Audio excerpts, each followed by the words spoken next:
Tahun 3 Hijriah, dendam Quraisy atas kekalahan di Badar membara seperti api yang tak pernah padam. 3.000 pasukan lengkap dengan kavaleri dan perlengkapan perang bergerak menuju Madinah.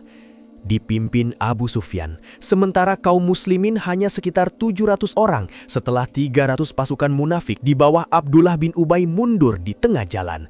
Sebuah pukulan mental sebelum pedang pun terhunus.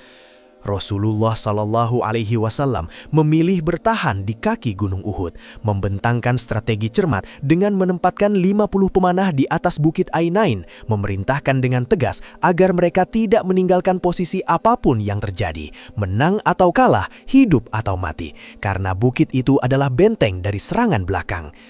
Pagi menyingsing dengan ketegangan yang menyesakan, dan ketika pertempuran dimulai, kaum muslimin menggempur dengan keyakinan penuh. Hamzah bin Abdul Muttalib menerjang seperti singa lapar. Ali bin Abi Thalib menebas dengan presisi. Barisan Quraisy mulai goyah, panji-panji mereka jatuh satu persatu. Bahkan para wanita yang mengiringi perang dengan tabuhan rebana berubah menjadi saksi kekacauan tentaranya sendiri. Kemenangan terasa nyata, musuh lari mundur, harta rampasan mulai terlihat berserakan di tanah. Dan disinilah ujian itu datang. Sebagian pemanah di atas bukit melihat situasi dan mengira perang telah usai. Mereka berkata kemenangan telah diraih dan turun untuk mengumpulkan ghanimah. Meski pemimpin mereka Abdullah bin Jubair berteriak mengingatkan pesan Rasulullah, hanya sedikit yang tetap bertahan, sementara celah besar terbuka di lereng bukit. Dari kejauhan, Khalid bin Walid yang saat itu masih berada di pihak Quraisy melihat peluang emas. Ia memutar pasukan kavaleri dengan cepat, menghantam bukit yang nyaris kosong, membunuh para pemanah yang tersisa, lalu menyerbu dari belakang dengan kecepatan mematikan. Tiba-tiba, pasukan muslim diserang dari dua arah, depan dan belakang.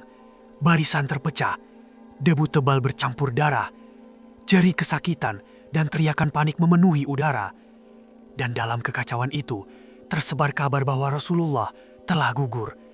Kabar yang membuat sebagian sahabat terduduk lemas, seolah ruh mereka terlepas. Sebagian lainnya bertempur nekat tanpa arah. Dan di tengah pusaran maut itu, Rasulullah benar-benar terluka. Batu menghantam wajah beliau, gigi seri beliau patah, darah mengalir membasahi pipi. Helm besi menancap di wajah mulia, dan beliau terjatuh ke sebuah lubang hingga para sahabat berteriak histeris. Hanya segelintir sahabat setia membentuk perisai manusia. Abu Dujanah membungkuk menahal hujan anak panah di punggungnya. Talha bin Ubaidillah mengangkat tubuh Nabi dengan tangan yang kemudian lumpuh. Sa'ad bin Abi Waqqas memanah tanpa henti. Sementara di sisi lain tragedi paling menyayat hati terjadi. Hamzah gugur setelah ditombak Wahsy dari kejauhan dan jasadnya dimutilasi dengan kebencian yang mengerikan. Sebuah pemandangan yang kelak membuat Rasulullah menangis dalam duka yang dalam. Matahari perlahan condong. Quraisy mengira mereka telah mematahkan kaum muslimin dan akhirnya mundur tanpa memasuki Madinah. Sementara kaum muslimin tertinggal dengan 70 syuhada terbujur kaku di kaki gunung. Udara senja terasa berat oleh bau darah dan kehilangan. Dan Gunung Uhud menjadi saksi pelajaran pahit bahwa kemenangan tidak hanya ditentukan oleh keberanian, tetapi oleh ketaatan mutlak. Bahwa satu perintah yang diabaikan dapat mengubah arah sejarah. Dan bahwa cinta sesaat pada dunia bisa membuka pintu bagi badai yang merobek barisan. Dari Uhud, kaum muslimin belajar bahwa iman diuji bukan hanya saat terdesak, tetapi justru saat hampir menang.